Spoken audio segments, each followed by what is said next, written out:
I used to think trust was built on love, but love means nothing when the people you'd give your life for steal from you in silence.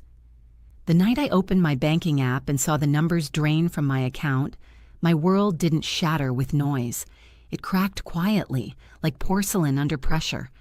That betrayal lit a fire in me I never thought I had. My name's Lorraine, and before I tell you what happened, tell me where you're watching from. I always love knowing where my story finds its way.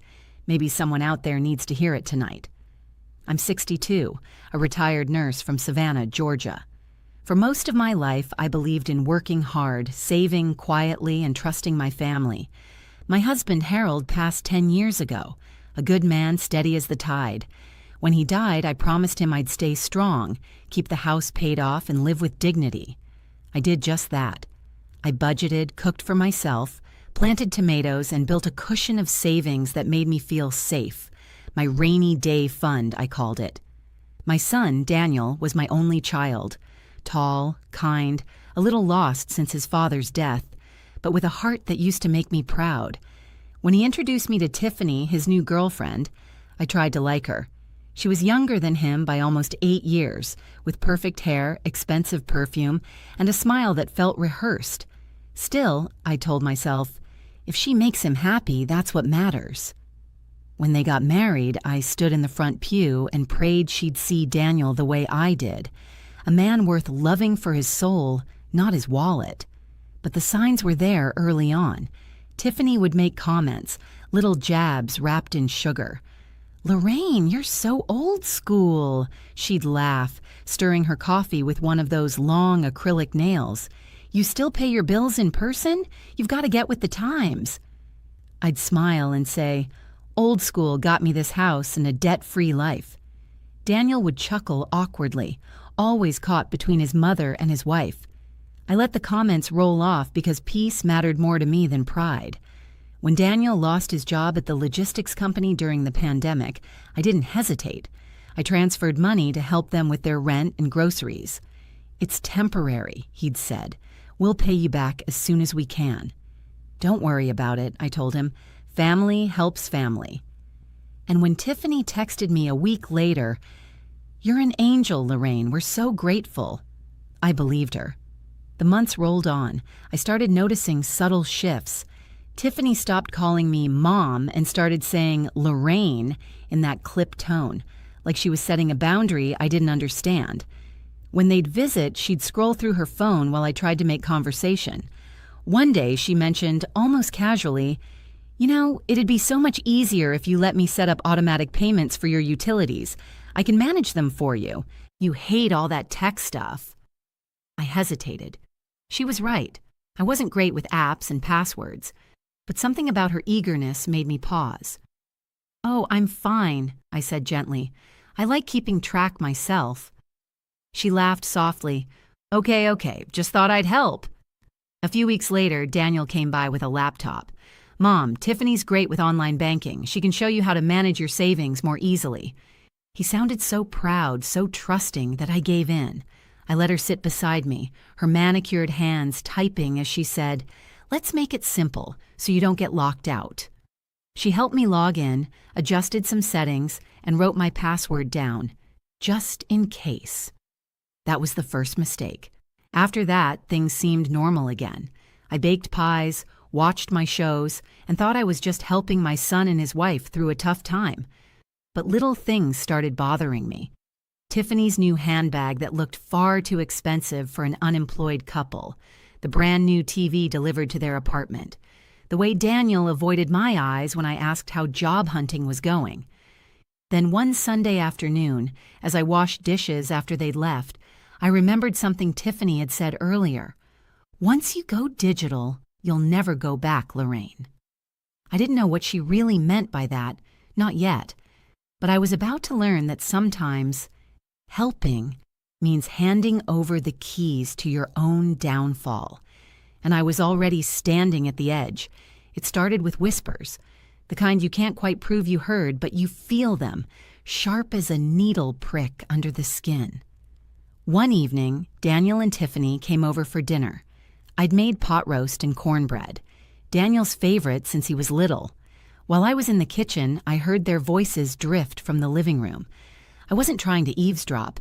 I was just reaching for the gravy boat when I caught Tiffany's soft, hushed tone.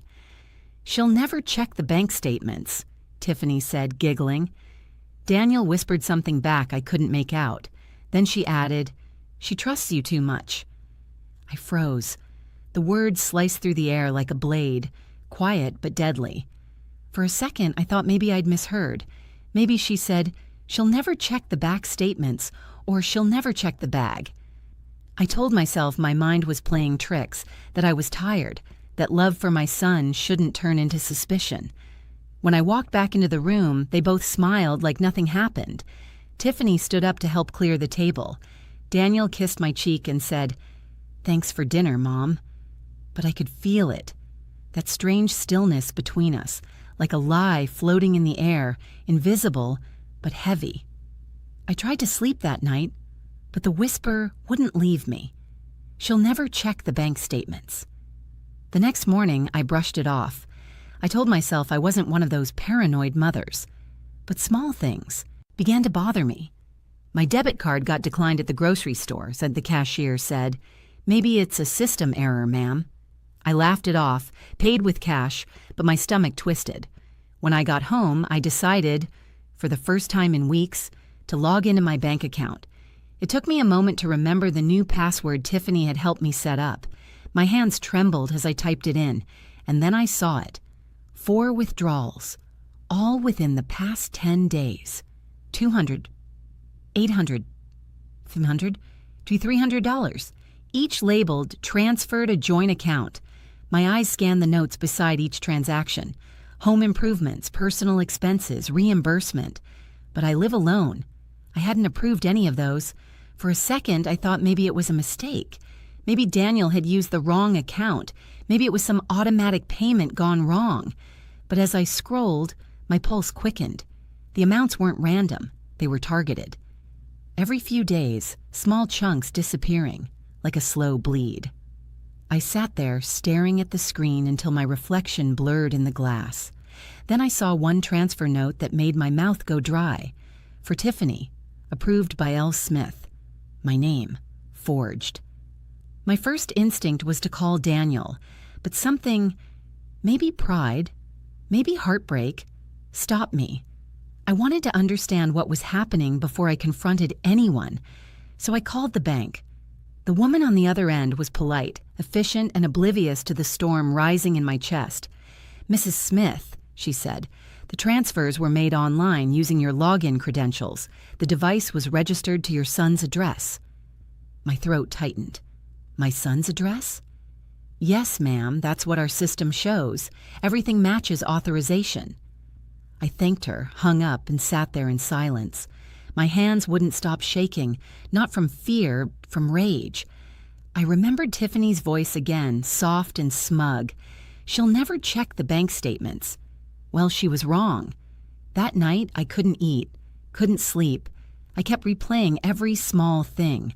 Tiffany asking about my passwords, Daniel saying, "Mom, it's just easier this way." Her helpful smile. All those tiny moments that seemed harmless until now. I looked around my quiet house, the home I'd worked 40 years to keep. Every corner whispered of trust, of years spent saving, of a life built honestly. And now my own son's wife had treated it like her personal ATM, but I didn't cry, not yet. I poured myself a glass of water, stood by the window, and whispered into the night, "If they thought I'd never check, they're about to learn how wrong they were."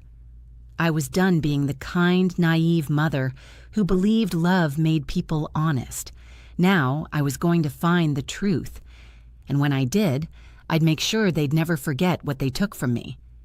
The next morning, I woke up with the kind of determination that only betrayal can breed. My body felt heavy, but my mind was sharp, cold. I'd been a nurse for 35 years. I knew how to keep calm while bleeding inside. I made coffee, sat at the kitchen table, and opened my notebook. For every transaction, I wrote the date, the amount, the purpose listed.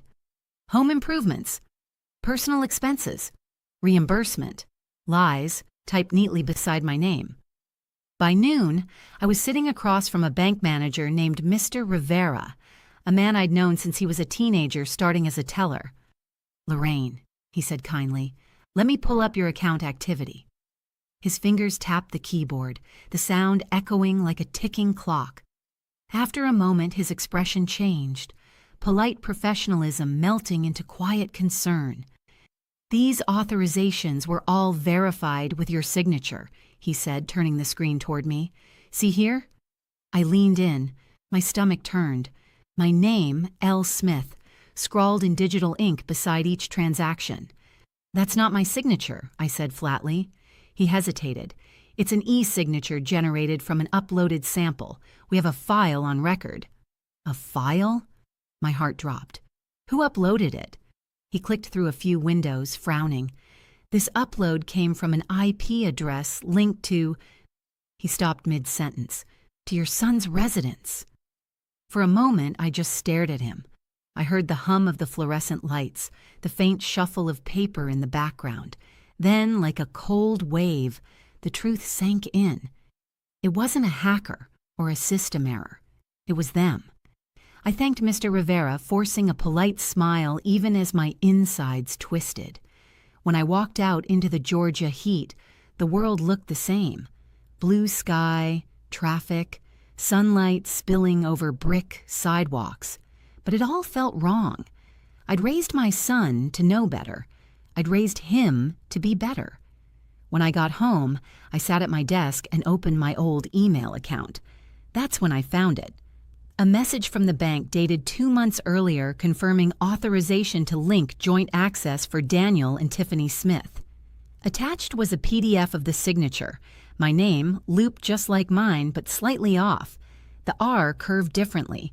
It was close enough to fool a stranger. But I knew my own hand. I remembered Tiffany laughing once over brunch. "I used to do design work, Photoshop, digital stuff. I can make anything look real." At the time, I'd smiled. Now that memory made my stomach twist. I stared at the forged form, the false kindness, the smiling lies, and something inside me shifted. This wasn't confusion anymore. It was resolve. I didn't call Daniel. I didn't text Tiffany. Instead, I started collecting proof. Screenshots of every transaction, every email confirmation, every unauthorized transfer. I printed bank statements, highlighting each one in yellow. I even took photos of the PDF files with timestamps. Years of nursing had taught me the importance of documentation. By evening, my living room table looked like a war room. Neat stacks of paper, sticky notes marking dates and amounts. I wasn't angry anymore. I was surgical. Precise, methodical. I thought of Daniel's promise when Harold died. "Mom, I'll always take care of you." I used to believe those words. Now they echoed like a lie carved in marble. When the phone rang that night, I almost didn't answer. But it was Daniel, his voice cheerful. "Hey, Mom, just checking in. How's everything?" I swallowed my fury. "Everything's fine, sweetheart," I said softly. "I'm just getting some things in order." "Good. Tiffany was saying we should come by Sunday for dinner if that's okay." "That's perfect," I replied. "It'll be nice to have everyone together." He laughed. "You sound tired. You sure you're okay?" "Oh, I'm fine," I said, smiling though he couldn't see it. "Better than I've been in a long time." When I hung up, I stared at the quiet room around me. Every clock tick felt like a heartbeat counting down. If they were going to smile while robbing me blind, then I'd smile too. But I'd be the one watching this time. If they were going to steal from me, I whispered to myself, they'd do it smiling, and I'd smile right back, until the mask slipped. Sunday arrived with sunlight so bright it felt cruel. I spent the morning setting the table. Roast chicken, mashed potatoes, green beans sautéed with garlic, the kind of meal that used to bring us comfort. I wanted the evening to look normal, sound normal, feel normal, even if nothing inside me was. At 4 o'clock, I heard their car pull into the driveway. Tiffany's laugh floated through the open window, that high, polished tone that once felt charming and now made my skin tighten. When they walked in, I greeted them like everything was fine. "Daniel, honey, Tiffany, you're right on time," I said, kissing my son's cheek and handing Tiffany a glass of sweet tea. "You two look wonderful." Tiffany beamed, brushing her sleek blonde hair behind her ear. "You're too sweet, Lorraine. You didn't have to go through all this trouble." "Oh, it's no trouble," I said softly. "Family dinners are sacred in this house." I could feel Daniel's eyes studying me. Maybe he sensed something, the calm before the storm. Dinner began quietly. Tiffany talked about redecorating their apartment. "We're getting a marble countertop soon, real marble," while Daniel nodded absently, sipping his drink. I smiled, listening, letting her talk herself into comfort. "So," I said lightly, carving the chicken, "how's the new job going, Daniel?" He cleared his throat. "It's good, Mom. Still training." "And Tiffany, you're still freelancing, right?" "Oh, yes," she said with that practiced smile. "Business is booming. Clients just keep coming in." I nodded. "That's wonderful." We ate. We laughed little. I told them about a neighbor's new puppy, and Tiffany pretended to care. The whole time I was watching. The way Daniel's hand fidgeted under the table, the way Tiffany avoided eye contact when I mentioned money. When dessert came, peach cobbler, Daniel's favorite, I made my move. "You know," I said casually, spooning cobbler onto their plates, "my bank called the other day. Just a routine verification. They asked if I'd authorized a few online transfers." Tiffany's fork froze midair. For just a second, one heartbeat, her smile faltered. Then she laughed, a little too loudly. "Oh, you know how those banks are, always calling about something." Daniel forced a laugh too, but it came out wrong. I smiled gently, folding my napkin. You're right. Must have been nothing." We finished dessert in uneasy silence. The air felt thick. The ticking of the dining room clock sounded like a countdown. After clearing the dishes, Tiffany excused herself to make a quick call. She stepped onto the porch, phone in hand. I followed quietly, stopping just behind the kitchen doorway where I could hear through the screen. "Delete that message," she hissed into the phone. "No, I said delete it. She can't find out yet." Her tone was sharp, nothing like the sweet voice she used at my table. My hands trembled, but I stayed silent. I'd heard enough. When she came back inside, her smile was back in place, perfect and hollow. "Sorry, work emergency," she chirped. I nodded, eyes steady. "Of course." After dinner, I walked them to the door. Daniel hugged me, stiff, distracted. "Love you, Mom," he said softly. I held him a little longer than usual.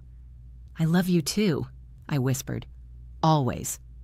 Tiffany gave me a quick hug and a perfume-clouded smile. "Thanks for dinner.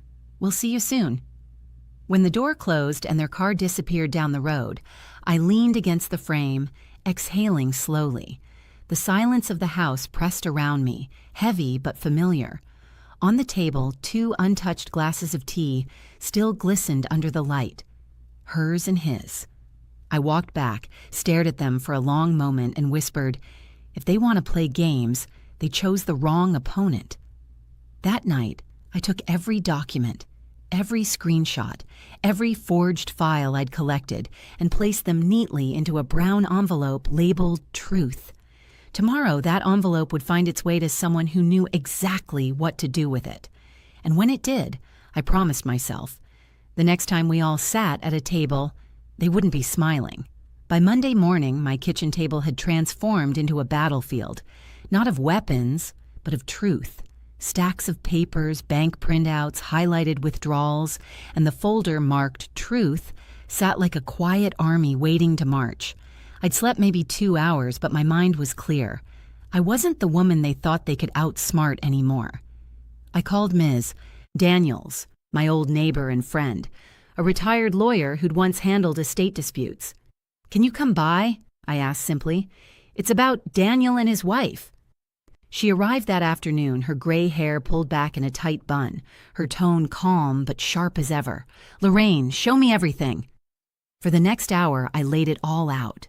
The forged signatures, the fake authorizations, the IP trace to Daniel's address. She read silently, occasionally letting out a soft, or, well, isn't that something? When she was done, she looked up, her eyes steady. "Legally, this is fraud," she said. "But since it's family, you have options. You can file a formal complaint or—" She paused, studying me. "You can handle it quietly with leverage." "Leverage?" I asked. "You have proof, Lorraine. You could press charges, but sometimes the best justice isn't loud. It's permanent." I sat back, absorbing her words. The idea of dragging my own son through court made me sick, but letting them walk away with my trust and my money, that was impossible. "Help me protect what's mine," I said finally. Ms. Daniels smiled faintly. "That's exactly what we'll do." For the next few days, we worked quietly. I opened a new account and transferred the remaining funds, every dollar I still had, out of reach. We froze the compromised account. Then Ms. Daniels helped me prepare legal documents, not for a lawsuit, but for something better, a repayment agreement. If Daniel and Tiffany wanted to avoid a criminal record, they'd sign a binding contract to repay every cent, with interest. And there would be one clause, written in the finest print. Defaulting would transfer ownership of their house to me. Ms. Daniels called it insurance. I called it poetic justice. But the real blow came 2 nights later. I'd gone to bed early, exhausted from the weight of secrets. My phone buzzed on the nightstand. A message from an unknown number. It was a photo. Daniel, standing in a jewelry store. Tiffany beside him, trying on a diamond bracelet. The caption read, "Your generosity really shines." My chest tightened. I didn't recognize the number, but it didn't matter. Someone wanted me to know. Maybe a conscience inside their circle. Maybe karma. The next morning, I drove to their house. The new car in the driveway gleamed, silver, spotless. When Daniel opened the door, he looked surprised, maybe a little guilty. "Mom, everything okay?" I smiled. "Just fine. I wanted to see the two of you." Tiffany appeared behind him, flawless as ever, coffee in hand. "Lorraine, what a surprise!" I stepped inside, eyes scanning the fancy decor. A wall mirror, new curtains, a sparkling countertop that looked suspiciously like marble. My money reflected in every surface. "I love what you've done with the place," I said. "You must have been busy." Tiffany smiled. "We've been working so hard." "I can tell." Daniel shifted, uneasy. "Mom, is this about the bank thing? You know we were going to tell you—" I raised a hand, calm but firm. "Don't insult me by lying twice, Daniel." He stopped. The air grew thick. Tiffany set her cup down, her smile faltering. "I'm not here to fight," I continued. "I'm here to fix." I pulled out the folder and placed it on their table. "Read this, carefully." Ms. Daniels had prepared every word perfectly. Fraud, forgery, legal repercussions, restitution, repayment. The document spelled it all out. Daniel's face turned pale as he flipped through the pages. Tiffany's eyes darted, calculating. "What is this supposed to be?" Tiffany snapped. "Your way out," I said evenly. "Sign it and we can pretend this was a mistake. Refuse and I let the law decide." Daniel's voice cracked. "Mom, you wouldn't—" "Daniel," I said quietly, "you already did." When I left their house that afternoon, both of them sat in silence, staring at the papers that could save them or destroy them. As I got into my car, my phone buzzed again. A message from Ms. Daniels. "Everything's filed. Once they sign, it's official." I looked back at their house, sunlight glinting off that new marble countertop, and whispered, "You thought you could take from me and walk away. Now every tile, every corner of this home will remind you who really owns it." But what I didn't know yet, what I couldn't have guessed, was that the betrayal went deeper than stolen money. Because Daniel hadn't just let Tiffany do this. He'd helped her plan it. And soon I was about to find out just how far they'd gone. 2 days passed after I left those papers on their table. No calls, no visits, just silence.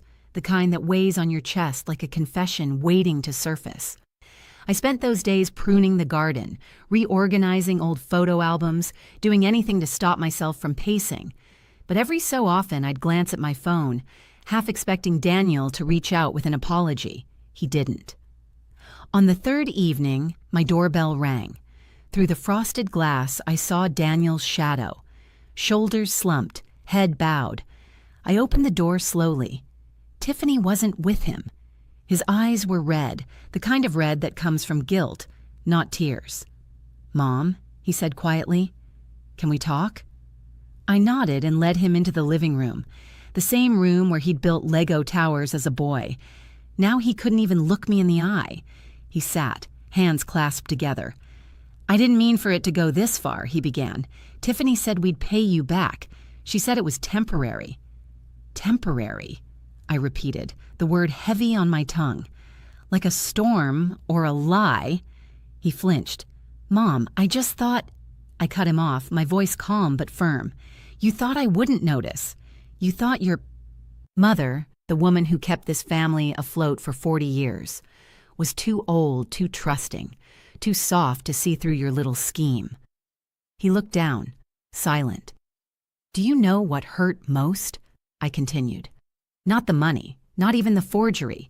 It's knowing that the boy I raised, the one who held my hand when your father died, stood by while his wife stole from me." "Mom, I was trying to protect her," he said, his voice cracking, "by destroying me." He buried his face in his hands. "She said we needed it, Mom, that we'd give it back when things got better." I leaned forward. "Then why the forged signatures?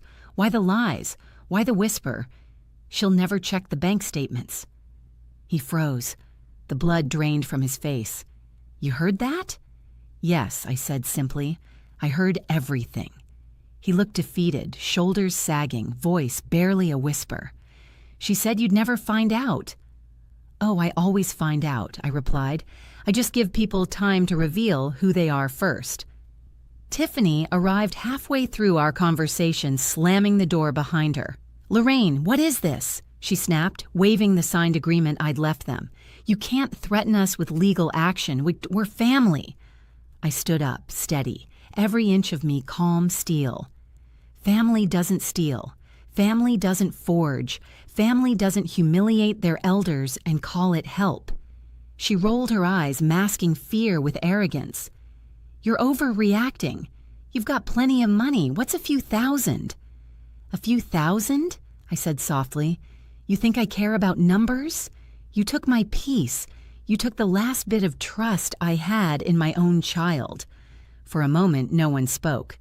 The air between us was thick enough to choke on. Then Ms. Daniels stepped out from the hallway. I'd asked her to wait in the back room in case things got ugly. Tiffany's jaw dropped. "Ms. Daniels is my legal counsel," I said. "Everything's been documented. If you don't honor the agreement, it moves to the courts. And yes, you'll lose that shiny new house you bought with my money." Tiffany's voice cracked. "You can't do that." "I already did," Ms. Daniels said flatly. "You signed the papers."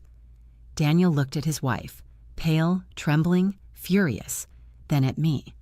"Mom, please, don't ruin our lives." I looked him straight in the eye. "Son, you did that yourself." Tiffany turned on him, screaming, "I told you she'd check. I told you." I didn't say another word. I walked to the door, opened it, and stood aside. "Get out," I said. "You'll hear from Ms. Daniels by the end of the week." Daniel lingered for a moment, eyes glistening. "Mom." "Go," I whispered. He left without another word. Tiffany stormed out after him. When the house fell quiet again, I sank into my chair. My hands trembled, but not from fear, from release. The storm had finally broken. In the weeks that followed, Ms. Daniels handled everything. Tiffany tried to wriggle out of the deal, but the evidence was airtight. The repayments began. Small, bitter pieces of restitution. But deep down, I knew it wouldn't last. People like her never think the rules apply to them. And I was right, because within months their payments stopped, their arrogance returned, and soon enough, that little clause in the fine print would come back to finish what they started. 3 months passed. 3 long, quiet months. At first, the payments arrived on time. Small electronic transfers every 2 weeks, each one labeled repayment of Wron. I never replied, never called, never gloated. I didn't need to. Silence is the sharpest punishment for those who expect forgiveness. Then one day the transfers stopped. I waited a week, then 2. Nothing. Ms. Daniels sent them a reminder notice. No response. Another week passed, and then came a short email from Daniel. "Mom, things are tight right now. We'll make it up to you next month. Please don't do anything drastic." I stared at that message for a long time. So polite, so careful, so hollow. It was the same tone he used when he was a boy caught lying. The tone that said, "Maybe if I sound nice enough, she won't punish me." But this time, I wasn't that mother anymore. I forwarded the message to Ms. Daniels. Her reply came within minutes. "Default confirmed. We proceed with property transfer." 2 weeks later, I sat in her office signing a small stack of papers. Each signature felt like closing a chapter. Steady, deliberate, final. When I was done, she smiled and slid the last document toward me. "Congratulations, Lorraine. You are now the legal owner of 214 Brookstone Avenue." Daniel and Tiffany's house. The same one with the marble countertops, the silver car, the laughter that used to echo through my calls. Mine now, not out of greed, but out of justice. I didn't rush to tell them. I let the letter from the county office do it for me. That Friday, just after dusk, there was a knock at my door. Hard. Angry. When I opened it, Tiffany stood there, hair wild, eyes blazing. Daniel was behind her, pale and quiet. "You think this makes you a good person?" she spat. "Taking our house? What kind of mother does that?" I met her glare with calm. "The kind who was done being robbed." Daniel's voice shook. "Mom, please, we have nowhere to go." "You had 3 months," I said. 3 months to show you meant it. Instead, you chose lies again. This was your choice, not mine." Tiffany stepped forward, her tone venomous. "You think this makes you strong? It just makes you lonely." I let her words hang in the air. Then I said quietly, "Strength and loneliness often live in the same house, but at least I can afford mine." She blinked, speechless. Daniel pulled her back, muttering, "Let's go." They left without another word, their car engine fading into the night. When I closed the door, I didn't feel triumphant. I felt still. The kind of stillness that comes after a long storm. The following week, I visited the empty house.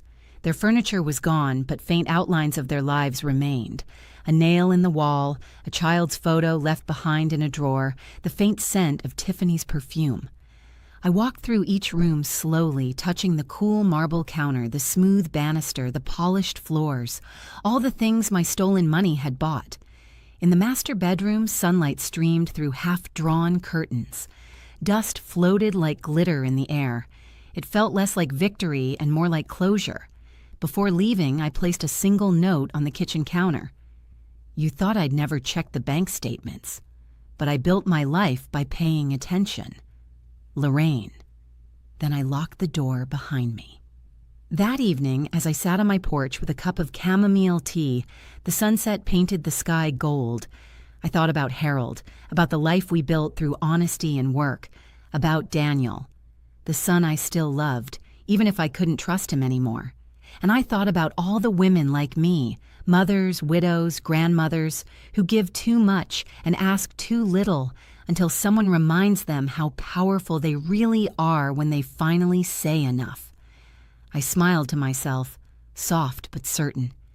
"They thought kindness meant weakness," I whispered, but they forgot. Even soft voices can roar when pushed too far. I took a slow sip of tea, watching the last light fade. For the first time in a long time, my house, my life, felt entirely my own again. Peace. Not perfect, not painless, but earned. And that, I realized, was the truest wealth I'd ever have.